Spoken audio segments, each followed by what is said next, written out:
Husband কে আসতে বলে এই মহিলা আসছে এই যে দেখে নেব এই আমার কথা শোনো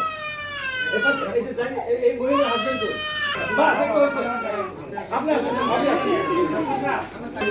আমি আপনাদের এই যে মামা ওই যে আবু আবু এই যে খালা খালা খালা খালা মাসে খালা মাসে ও নামা এই যে বাইক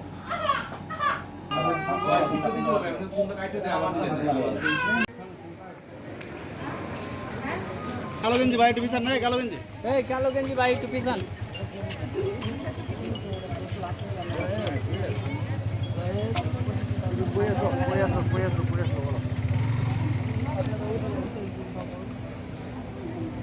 ভাইয়া ভাইয়া ভাইয়া তোমার ভাইয়া ভালো থাকবে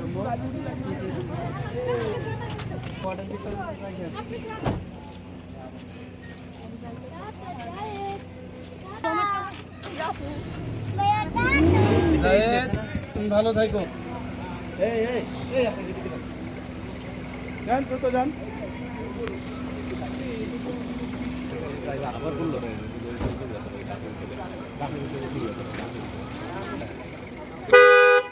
রাস্তা সারেন না কেন ভাই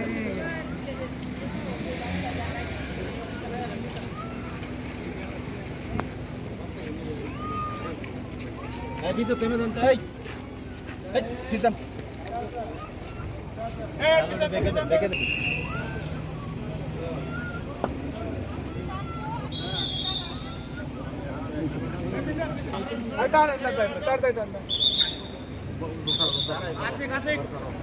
আরে গাড়ি বাড়ি এই সামনে নাই সামনে নাই সামনে নাই কান্দে এই সামনে আরে গাড়ি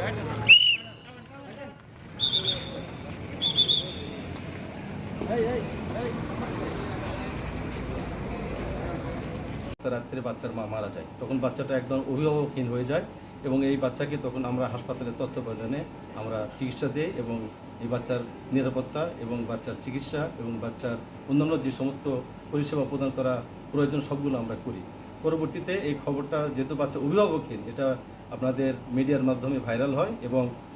পরবর্তীতে বাচ্চার মামা তার নাম আমরা পরে জানতে পারি রবিন মিয়া তিনি এসে হাজির হন এবং তিনি বাচ্চার মামা হিসেবে পরিচয় দেন এবং বাচ্চাকে ফার্স্টে উনি নিতে আগ্রহ প্রকাশ করেন কিন্তু পরবর্তীতে এই উনি আসলে তার পরিচয় বাচ্চার মামা এবং তার সক্ষমতা আর্থিক সক্ষমতা কীরকম আছে এটা পরে আমাদের যে সমাজ সেবা অধিদপ্তর আছে সমাজ কল্যাণ বিভাগ তাদের যে শিশু কল্যাণ বোর্ড তার মাধ্যমে বাচ্চার মামার পরিচয় এবং তার ঠিকানা পরে নিশ্চিত হওয়া যায়। পরে দেখা যায় যে বাচ্চার মামার আর্থিক অসচ্ছলতার কারণে এবং পরবর্তীতে আরও জানা যায় যে বাচ্চার মামির যে অনহেয়ার প্রেক্ষিতে এই বাচ্চার মামা শিশু কল্যাণ বোর্ডের নিকট তার তত্ত্বাবধানে দেওয়ার আগ্রহ প্রকাশ করে এবং এখানে উল্লেখযোগ্য যে বাচ্চার মায়ের নাম ছিল জাহিদা খাতুন সে সুনিভার্স ফুটওয়্যার নামক একটা কোম্পানিতে কর্মী ছিলেন এবং এই বাচ্চার নাম হলো জাহিদ হাসান। তো যাই হোক এই বাচ্চাকে পরবর্তীতে যেহেতু এটা ভাইরাল হয় খবরটা এই ভাইরালের হওয়ার প্রেক্ষিতে human rights of piece for Bangladesh নামে একটা এনজিও আছে এই এনজিওর সভাপতি সুপ্রিম কোর্টের সিনিয়র আইনজীবী জনাব মঞ্জিল মোর্শেদ উনি ওনার আবেদনের প্রেক্ষিতে আপিল বিভাগের বিজ্ঞ বিচারকগণ একটা রুল জারি করেন এবং আমাদেরকে 20 তারিখের মধ্যে বা এই মাসের 20 তারিখের মধ্যে বাচ্চার চিকিৎসা কি নেওয়া হয়েছে কি হাসপাতাল থেকে সেটা জানানোর কথা বলা হয় তাদেরকে পরে সেটা আমরা জানিয়ে দেই এবং ওই রুলে আরেকটা জিনিস উল্লেখ থাকে যে সেটা হলো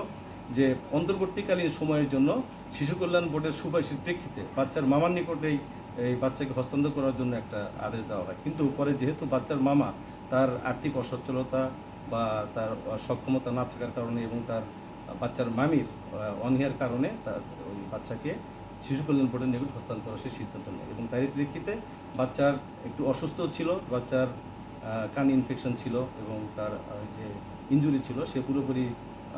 ভালো হওয়া পর্যন্ত আমরা অপেক্ষা করি এবং বাচ্চাকে এখানে আমরা নিরাপত্তা প্রদান করি, চিকিৎসা প্রদান করি এবং আজকে আমাদের হাসপাতালের বিশেষজ্ঞগণ এই বাচ্চাকে হাসপাতাল থেকে ছাড়পত্র দেওয়ার উপযোগী হিসেবে ঘোষণা করেন। সেজন্য আজকে এই সমাজ কল্যাণ শিশু কল্যাণ বোর্ডের সুপারিশের প্রেক্ষিতে আমরা বাচ্চাকে তাদের নিকট আজকে হস্তান্তর করলাম।